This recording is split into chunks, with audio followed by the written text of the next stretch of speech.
I would like to warn you before you watch that I was trying to reheat some sweet potatoes earlier and I ripped the handle right off the microwave.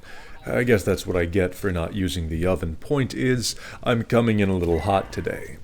This video is for those of you that are no good at making friends, or maybe all those friends left due to this game's constant issues. Either way, you're alone and now you need to know how to function. It's like moving out all over again.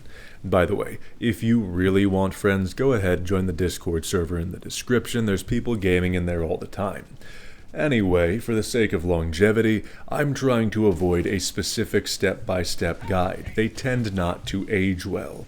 It makes more sense to do a wide breakdown across two main factions. That's the roaches and the robots. 13 years from now, when the squids play like an actual faction, maybe I'll give them a video. Anyway, here are my top recommendations for playing solo. The first thing you need to do for yourself is decide upon the correct difficulty. I'm doing 10 just because I'm catching up on war bonds and because I can, but that may not be right for you. From what I've experienced in all my hours, most people comfortably sit at about 6 or 7. For people past 100, it gets a little different. They're often doing 8 and up, but they're not watching this video. In any case, don't be ashamed for whatever difficulty you're comfortable on. Enjoyment takes precedence in video games, and we should do well to remember that. I say this for two reasons. I just told you number one, but number two is equipment optimization. If it's fun for you and it works, go for it. I don't give a shit. But today I'm trying to give you the best possible options to be self-sufficient, so practicality is my primary concern. Next thing I need you to do is decide what it is that you want. Why are you playing to begin with? Are you farming for samples? Are you trying to clear the map? Are you simply going for mission completion? What is your goal? This information will greatly affect your loadout and engagement practices. You have two paths to take from here: a balanced loadout that will do everything at a moderate pace, or a loadout that is heavy-handed in completing one specific task, but may stop short in others. If all you want is a completed blitz, well then there's nothing wrong in using airstrikes and driving around in the worst balanced car in gaming to speed up the process. I don't recommend that actually. Lately there's an issue where you can't get out of the car, and you also can't drive the car. It sucks. It's actually awful. If you don't know what you want, then it is best to go the balanced route. Here's my all-arounder loadout. This is editing me briefly interrupting. They gave me infinite 500s for some reason, so I just used them in place of grenades. I'm not sure if it was intentional, and I don't really care. Reminder, this is my loadout. If you don't like it, well, I don't care. It still works fantastically. A railgun and supply packs are a constant, even though the railgun just received an ammunition nerf. Now, hold on, what if you want to replace the railgun because you're not very good? More on that later, but for now, the AMR and the HMG can be substituted. What we're looking for is something that can punch through heavy armor, allows a backpack, and also doesn't have a lot of downtime between shots. So, some people dislike the railgun because they struggle with managing the charge. I will address that in a moment. Like I said, the rest of the loadouts come first. For bugs, fire-based primaries for basic clearance, a senator, and incendiary grenades for more clearance. Stratagems will include a high explosive and area denial strikes. Mechs are lovely, they really are, but the cooldowns aren't worth it as a solo. For bots, a primary with medium armor penetration, senator, and thermite grenades to break factory striders, factories, tanks, all that stuff. Stratagems will include a high explosive strike and the autocannon or missile sentry. I'll give you the rationale behind all of these choices. The railgun choice is simple, or I suppose the heavy armor piercing choice is simple. It kills anything if you place the shot correctly and you maintain mobility. The supply pack will cure all of your woes besides getting one shot, which seldom if ever happens unless you get broadsided by this game's buggy bullshit. The shield backpack is okay, but let's take all variables into account. If you don't stand around like a dumb shit, you don't get use out of the shield pack. Meanwhile, supply pack gives us extra stims, grenades, and refills ammunition.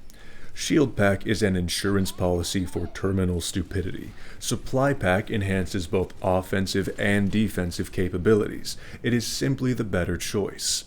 High explosive stratagems are not wasted on large enemies, that's railgun territory. Instead, we use them to quickly destroy mission objectives. Area denial strikes are used with bugs because the bugs funnel themselves into said area, and sentries are for bots because they disperse and approach slowly, so a ranged option is better. All things considered, I would recommend you play bots like a cultured individual, but of course I can't stop you from playing bugs. It's like trying to get a kid who only eats chicken nuggets to eat something other than chicken nuggets. They would rather starve. At the end of the day, it is preference, and the roach stompers just prefer to order off the kids menu. I get it. Some people like to use oil paints and canvas, others like to use crayons and restaurant placemats. If you want to color in the shapes on the Texas Roadhouse menu and then eat the crayons, you are free to do so. Don't interpret this as malice or animosity, by the way, it's jealousy. It must be so liberating not to be burdened by standards or thoughts. Truly, I'm just green with envy, but I'm still going to help you because, that's what heroes do. Back to that little railgun charging comment. Always use the railgun in unsafe mode. As the railgun charges, you will hear a click. That indicates a primed weapon. Once your railgun is primed, it is able to kill a Hulk to the faceplate. It can also kill any Devastator to the waist or head. Additionally, it will one-shot anything smaller than a charger. If you hold it slightly longer, it can kill gunships and rip off Strider miniguns. You can also use that semi-overcharge to break charger legs and Titan heads, but you will need multiple shots. However, that's not difficult in the least, you can absolutely do it, and if you hold ever so slightly longer, it will one-shot mortars, anti-air, and small laser turrets. If you hold it even longer, well, then you just blow the fuck up. This sounds complicated, but you get used to the pacing very quickly. Just remember to always be aiming at weak points because you're so good at puncturing them. Now that you understand the equipment, here is how we use it. Rule 1, never let yourself panic. Yes, it is an option. You are going to hit a lot of last-minute kills with these firearms. There's no reason to be a spaz about it. The more nervous you are, the worse your aim gets, the more you make stupid decisions, and you already make enough of those already. Rule 2, commit to your decisions. The longer you remain indecisive, the worse things will get for you. You will make bad decisions, and they will cost you your life. This is fine so long as you don't let a good mistake go unlearned from. Next time, do it different or do it better. Stop wasting time on doubt. This is going hand in hand with the next rule. Rule 3, hold on. Rule 3, don't waste time. The last thing you need to do is unintentionally burn the clock. Schedule is going to be tight as it is, and that time likes to shrink down faster than an Eskimo's ball stack. You always need to be doing something. Don't bother holding ground unless it's an objective or you're actively trying to waste time. So the equipment that I listed is enough to safely take you through any mission alone, but I'm not done. Let's take a look at the options that are purely trying to check off objective boxes, those skewed possibilities that I mentioned earlier. High explosive rocket launcher, high explosive stratagems, medium penetration primary, explosive secondary, explosive grenades, and you may want medic armor and speed stims as well. Kills will mean absolutely nothing to you with this arrangement. If things get in your way, clear them out, otherwise you do not care. Seek the high ground, drop a supply drop, and then kill everything in sight from a distance. Repeat that, and occasionally approach objectives to throw your orbital stratagems over an unguarded wall. This is for function, not fun. It does not take long to feel like a chore. I would say add a vehicle onto this to make it even faster, but there's an issue.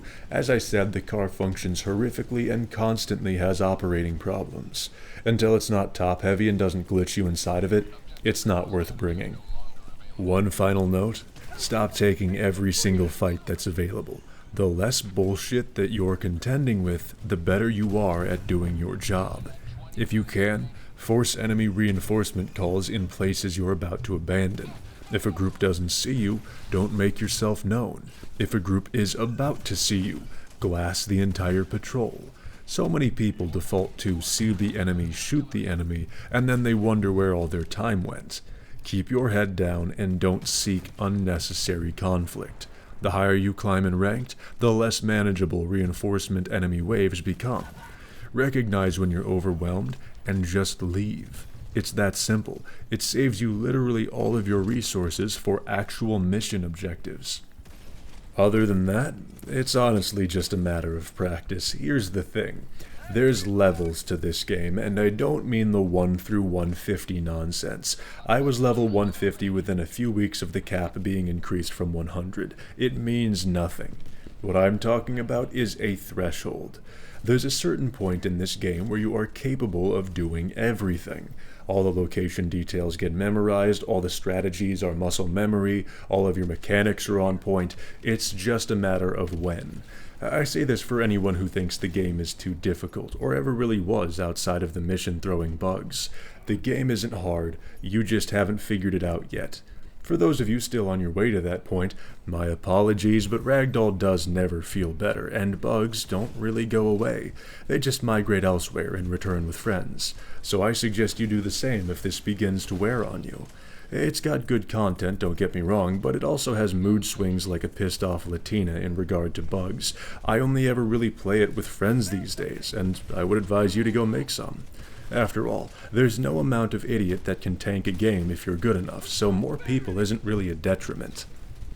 And that's all I've got for today's run around. If you have things to add, feel free, just, try not to be wrong and keep it concise, because I guarantee you if you write a paragraph, people aren't going to read it. Have a good night.